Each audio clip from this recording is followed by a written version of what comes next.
குபேர பகவான் பிரம்மாவின் குடும்பத்தின் வேர்களை சேர்ந்தவர். விஸ்ரவா மற்றும் இளவிடை ஆகியோருக்கு மகனாக பிறந்தார்.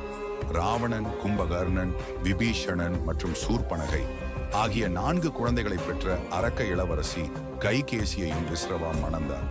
அவர் முதலில் இலங்கையில் வாழ்ந்தார். ஆனால் அவரது அரண்மனை அவரிடமிருந்து அவரது ஒன்றுவிட்ட சகோதரர் ராவணனால் கைப்பற்றப்பட்டது என்று புராணங்கள் கூறுகின்றன. குபேரனின் மாய வாகனமான புஷ்பக விமானத்தையும் எடுத்துச் சென்று அவரை இலங்கையிலிருந்து விரட்டினார். குபேர பகவான் 1000 வருடங்கள் துறவு செய்ததாக கூறப்படுகிறது.